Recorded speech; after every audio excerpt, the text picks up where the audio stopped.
Gender is a lot like a pair of shoes. If they fit you perfectly, you don't even think about them. You just walk around, live your life, go where you need to go. You don't wake up in the morning thinking, wow, my shoes are so comfortable. You just put them on and forget about them because they feel normal. They are normal for you. They're not something you need to fix or change or even really notice. But now imagine your shoes are too small, or maybe there's a rock stuck inside one of them. Suddenly, that's all you can think about. Every step you take hurts. You can't focus on school or work or even enjoying your day because the pain is constant. You might try to ignore it at first, but it wears you down. Until you fix the shoes, until you get them off, or change them, or remove that damn rock, nothing else really feels okay. That's what gender dysphoria feels like. It's when the shoes you were handed don't fit. It's when your body, or the way people see and treat you, feels wrong in a deep, constant, grinding way. It's not about attention or trends. It's about discomfort so sharp and so exhausting that it becomes hard to even breathe through it some days. Gender dysphoria is when someone feels very uncomfortable or unhappy because their body doesn't match how they feel inside. It's not just a small feeling. It's deep, constant, and painful. Imagine waking up every day and looking in the mirror and seeing someone who doesn't feel like you. Your body might look like a boy, but in your heart, you feel like a girl, or the other way around. Or maybe you don't feel like a boy or a girl, and that makes it even more confusing and upsetting. This is not something people choose. It's not a trend or a phase. It's a real condition that doctors and psychologists recognize.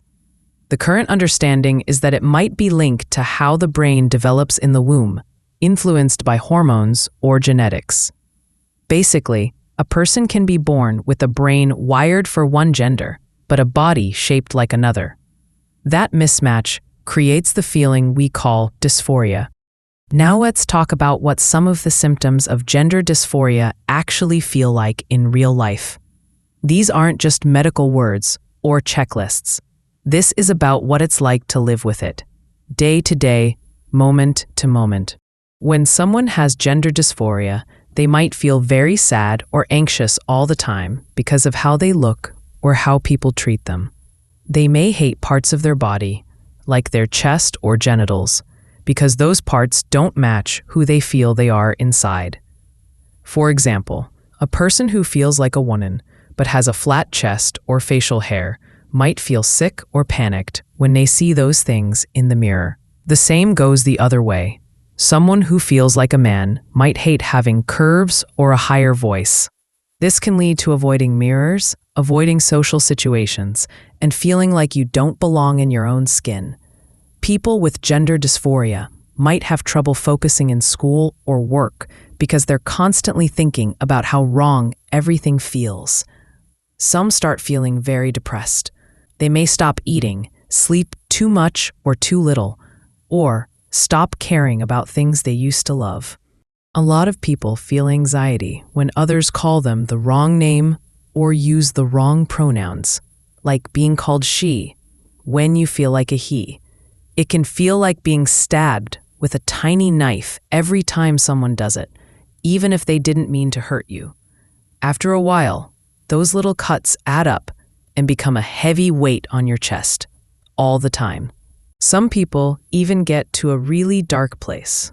They might think about hurting themselves or not wanting to be alive anymore, not because they don't want to live, but because living like this hurts so much. That's why gender dysphoria isn't just an identity thing. It's a mental health issue that needs care, support, and understanding. And here's something important. Not everyone with gender dysphoria wants surgery or hormones right away. Some just want to wear different clothes, change their name, or be seen differently by people. Others might feel better only after medical steps. It's not the same for everyone. So, what causes gender dysphoria? Well, the truth is we don't know everything yet, but science is slowly putting the puzzle together.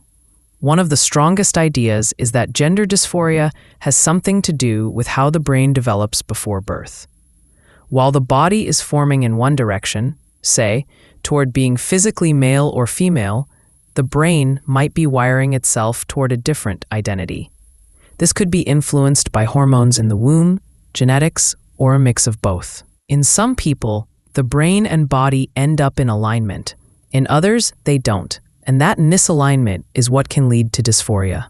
What's really interesting is that brain scans have shown some trans people actually have brain structures that more closely match the gender they identify with, rather than the one they were assigned at birth.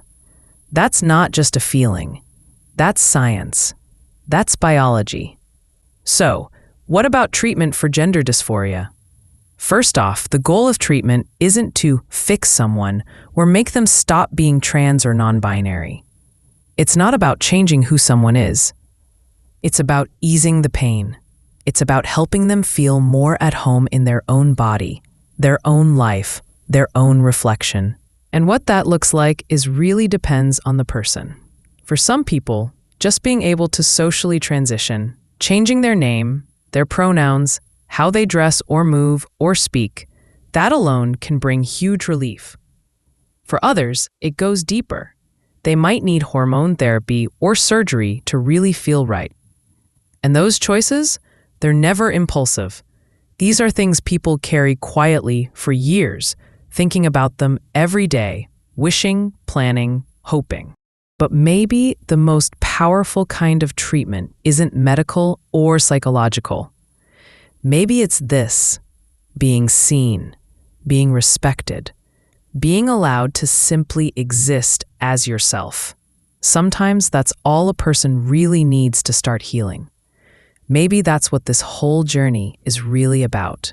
Not changing into someone new, but returning to that quiet, hidden version of yourself that always knew the truth. The part of you that existed before the world told you who to be. Before shame, before fear, before silence.